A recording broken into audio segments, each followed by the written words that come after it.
Merhabalar gençler, YouTube Fizikle Barış kanalına hoş geldiniz. Evet, sizlerle birlikte endemik yayınlarının AYT Fizik Soru Bankası'nı çözmeye devam ediyorum arkadaşlar. Basit makineler ünitesinin 4. testiyle birlikteyiz arkadaşlar.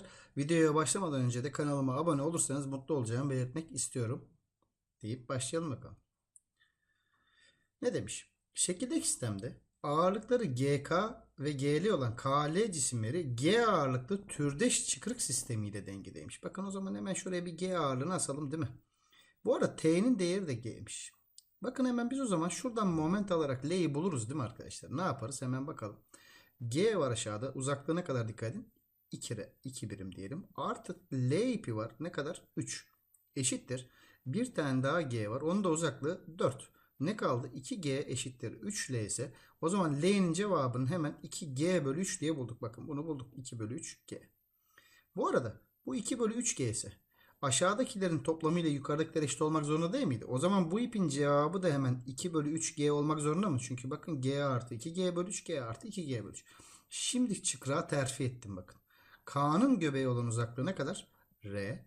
Orada 2 bölü 3G var. Onun uzaklığı ise arkadaşlar 2R dikkat ederseniz. R'ler birbirlerini götürürse K'nın değeri ne oldu?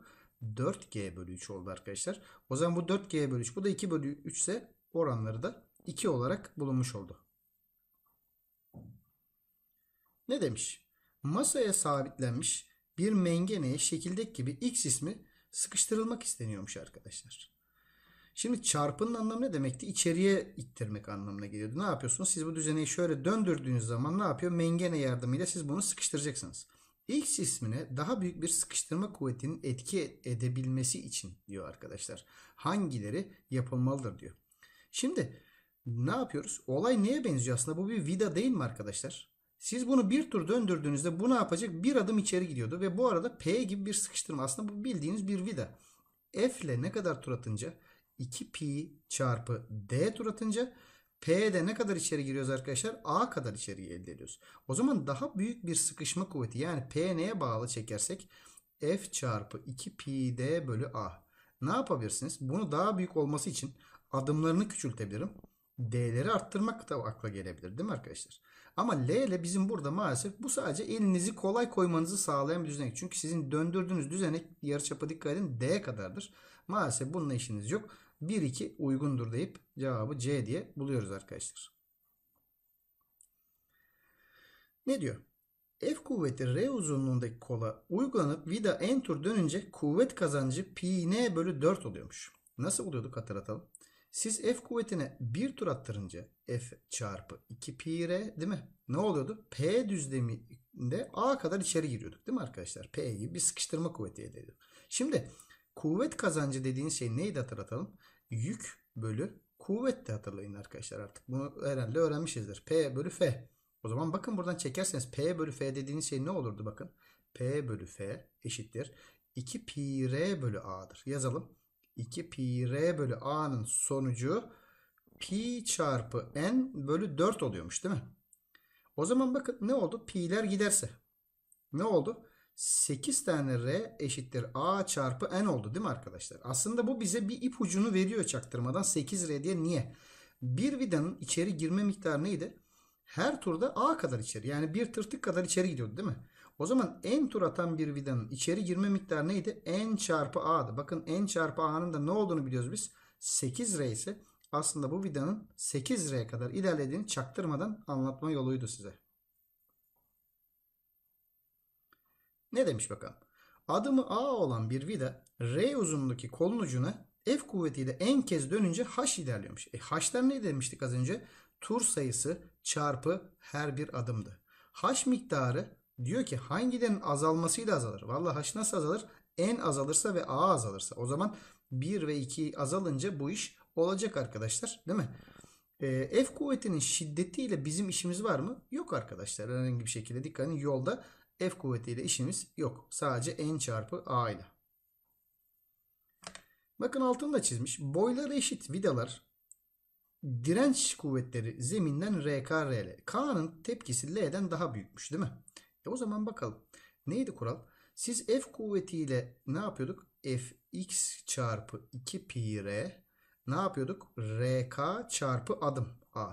Aynı şekilde Fy çarpı 2 pi r'de RL çarpı 2 adımdı değil mi? Ben bunları orantılarsam bakın bunlar gitti. Ne kaldı burada? Fx fy eşittir. Şu a'lar da giderse RK ve 2 tane RL var değil mi? Bakın K L'den büyükse hangileri kesin doğruya gidiyor galiba. Çünkü neden? Emin olamıyoruz. Bakın K L'den büyükmüş değil mi? Belki bunun 2 katıysa o zaman kuvvetlerin eşit olma ihtimali bile var. O zaman güle güle. Tahtaya tam saplanmaları için. Şimdi hatırlatırım. Her turda ne kadar içeri gidiyor? A. O zaman bu ne kadar gidecek? A giderken ama bu 2A 2A 2A diye gidiyor.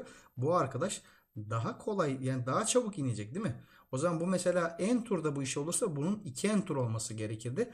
O zaman x'in daha fazla dönmesi gerekecekti dikkat ederseniz arkadaşlar. Sonra x'in kuvvet kazancı daha büyüktür. Kuvvet kazancı neydi arkadaşlar? R bölü F'leri bulmamız lazım değil mi? Yani yük bölü kuvveti buluyoruz. O zaman yük bölü kuvveti nasıl bulurum? 2 pi R'leri A'ya böleceğiz. 2 pi R'ler de aynı olduğuna göre adımla ters orantılıdır. Adım daha büyükse ne oluyor? Kuvvet kazancı da daha ne oluyor? Küçük oluyor. O zaman ne oluyor? X'in kuvvet kazancı daha büyük oldu değil mi arkadaşlar? Adımla ters orantılıymış çünkü. Evet, böylece bu soruyu da cevaplamış olduk arkadaşlar. Boyları eşit x ve y vidalarının adımları 2a'ya 3a'ymış. Hadi bakalım çizelim. X ve y boyları eşit ikisinde. İkisi de h. Ve bu arada bunların adımları, bu adamın adımları 2a, buradakiler de 3a'ymış. Diyor ki gereken kuvvetler bunun ne kadar? 2F. Bu da F'miş. Ne diyor? Dön tamamen içeri. Ama yollarda kuvvetin önemi yoktu ki. N çarpı A'lar H'ları veriyordu. O zaman ne yazarım? N çarpı 2A H'ı verirken burada hatta NX çarpı diğeri NY çarpı 3A H'ı verecek değil mi? Ben bunları orantılarsam zaten bunlar gitti. NX bölü NY'nin cevabı da arkadaşlar 3'e 2 diye bulmuş oluyoruz. Vida adımları A'ya 3A olan düzenekler ne diyor? Direngen kuvvetleri R ve 2R olan zeminlerde F1 F2 ile. Neydi kuralımız? F ile 1 tur at. R'de A kadar içeri gir. O zaman yazıyorum. F1 çarpı 1 tur atınca ne oldu? 2 pi ile yol aldım. R çarpı A'ydı. Peki ikinciye gelsem 2 pi çarpı 3L değil mi? Ne oldu? 2R çarpı 3 adım değil mi? Bunları oranlarsan bakın 2 pi'ler öldü. L'ler gitti. R'lar gitti. Şu üçlerde gidince ne kaldı? Sadece 1'e 2 diye cevabı hemen bulmuş olduk arkadaşlar. Bakın buralar biraz daha formül mantığı. Daha rahat geçeceğinizi düşündüğüm yerler. K ve L kasnakları eş merkezli. X kasnağı K kasnağına, Y de L'ye kayışla bağlanmış. X belirtilen yönde 20 tur dönüyormuş arkadaşlar. Bakın bu 20 tur dönüyormuş. Diğeri bakalım şimdi. Bu arada şimdi bu böyle dönerse bir kere bu böyle dönecek değil mi arkadaşlar? O zaman bu da böyle dönünce eş merkezi olunca o zaman bu arkadaş bir kere iki yönünde dönecek. O zaman bir yönündeki ifadelere güle güle diyebiliriz değil mi arkadaşlar? Şimdi burada x'in yarıçapı verilmemiş arkadaşlar. Biz bunu r diye başlayalım bakalım. Eğer hatalıysa toparlarız. Ne oluyor? X r olan 20 tur dönerse bakın x kime bağlanmış? 2r'ye. 2R olan NK tur dönecek mi? O zaman NK'nın cevabı 10 tur oldu. Hadi bir renk değişikliği de yapalım ortak karışmadan. O zaman bu adam 10 tur dönünce eş merkezliliğe göre bu da mı 10 tur döndü? Şimdi ne oldu? R yarıçaplı L 10 tur atınca 2R yarıçaplı Y NY tur atınca ne oldu? NY'nin cevabı da o zaman 5 tur olacaktı. Eğer cevap iki yönde 5 tur ise arkadaşlar zaten sorun ortadan kalkıyor. Zaten iki yönde 5 tur doğru cevaptı da. O yüzden siz sadece şurada unutulmuş olan R'yi R yazın, toparlanmış olacak arkadaşlar soruda. Şimdi K ve L kasnakları bağlanmıştır diyor. K dönmeye başlayınca L'nin tur sayısı neydi? K'nın tur sayısı çarpı yarıçapı eşittir L'nin tur sayısı çarpı yarıçapıydı. K dönünce L'nin tur sayısı yani NL neye bağlıymış? NK, RK ve RL. Bakın bu üç şeye bağlısınız. Bakın gördüğünüz gibi. Şimdi hangileri yapılırsa artar. Bunun artması için ne yapacaksın? Yukarıdakileri arttıracaksın, aşağıdakileri azaltacaksın. Değil mi?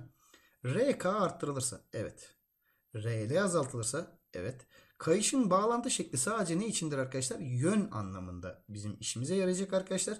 Dolayısıyla 9. sorunun cevabı da B şıkkı diye bulmuş olduk arkadaşlar. Ne diyor? Dişli sistemi dengededir demiş.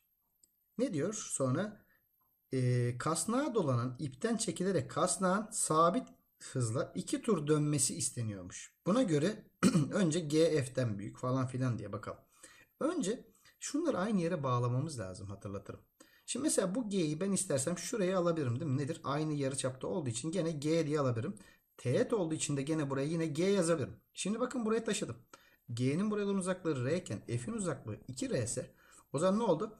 G eşittir 2F oldu. O zaman bir kere G F'ten büyüktür.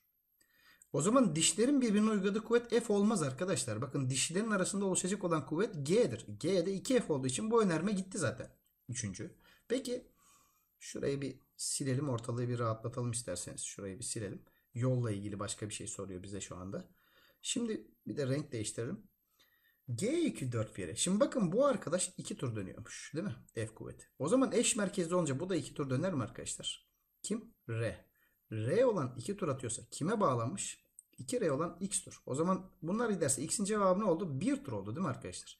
Şimdi bu 1 tur dönecek.